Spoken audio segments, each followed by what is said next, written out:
रावण के करीब आते ही क्यों घास का तिनका उठा लेती थी माता सीता। रामायण में एक घास के तिनके का भी रहस्य है जो हर किसी को नहीं मालूम। यहाँ जानिए इसके पीछे की कहानी। नमस्कार, हमारे चैनल पे आप सभी का स्वागत है। अगर आप हमारे चैनल पे न्यू हैं तो प्लीज इसे जरूर सब्सक्राइब करें। तो चलिए शुरू करते हैं वीडियो को।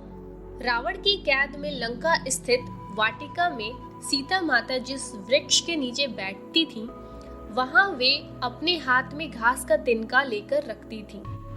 जब भी रावण वहां आता था, सीता माता उस तिनके को उठा लेती थी। बहुत सारे लोगों को इसका वास्तविक कारण पता नहीं होगा, लेकिन हम आपको इसकी वजह बता रहे हैं। आप भी इसे जरूर पढ़िए और जानिए कि घास के तिनके का क्या रहस्य है। रावण ने जब माँ सीता जी का हरण करके लंका ले गया, तब लंका में सीता जी वट वृक्ष के नीचे बैठकर चिंतन करने लगी। रावण बार बार आकर माँ सीता जी को धमकाता था, लेकिन माँ सीता जी कुछ नहीं बोलती थी। यहाँ तक कि रावण ने श्री राम जी के वेशभूषा में आकर माँ सीता करने की पूरी कोशिश की, लेकिन फिर भी सफल नहीं हुआ। रावण थक हार कर जब अपने शयन कक्ष में गया तो मंदोदरी ने उससे कहा कि आप तो राम जी के वेश में गए थे, तो फिर क्या हुआ। रावण बोला, जब मैं श्री राम का रूप लेकर सीता के समक्ष गया तो सीता मुझे नजर ही नहीं आ रही थी। रावण अपनी समस्त ताकत लगा चुका था, लेकिन जिस जगत जननी माँ को आज तक कोई नहीं समझ सका, उन्हें रावण भी कैसे समझ पाता। रावण एक बार फिर आया और बोला, मैं तुमसे सीधे सीधे संवाद करता हूँ, लेकिन तुम कैसी नारी हो कि मेरे आते ही घास का तिनका उठाकर उसे ही घूर घूर कर देखने लगती हो। क्या घास का तिनका तुम्हें राम से भी ज्यादा प्यारा है। रावण के इस प्रश्न को सुनकर माँ सीता जी बिल्कुल चुप हो गईं और उनकी आंखों से आंसुओं की धार बह पड़ी।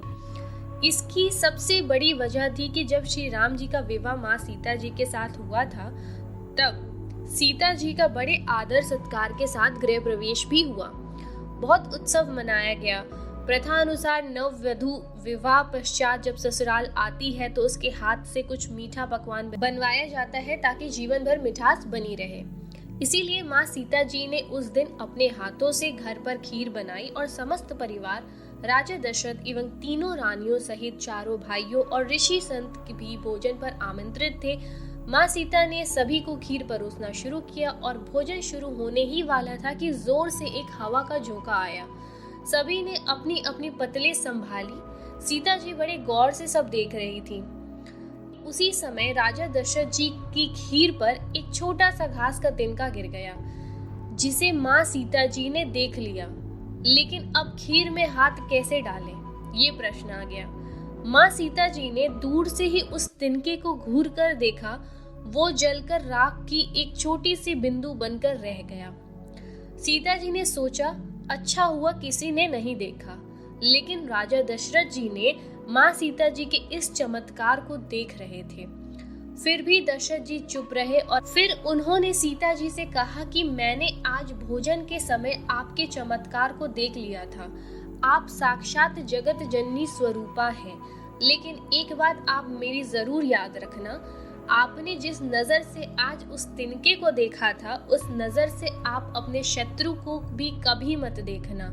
इसीलिए माँ सीता जी के सामने जब भी रावण आता था तो वो उस घास के तिनके को उठाकर राजा दशरथ जी की बात याद कर लेती थी। इसीलिए माता सीता जी चाहती तो रावण को उस जगह पर ही राख कर सकती थी, लेकिन राजा दशरथ जी को दिए वचन एवं भगवान श्री राम को रावण वध का श्रेय दिलाने हेतु वे शांत रहीं। ऐसी करुणादायी विशाल हृदय थी हमारी जानकी माता। आशा करते हैं कि आपको ये छोटी सी स्टोरी अच्छी लगी होगी। अगर पसंद आई है तो प्लीज इसे लाइक, शेयर और जरूर सब्सक्राइब करना ना भूलें।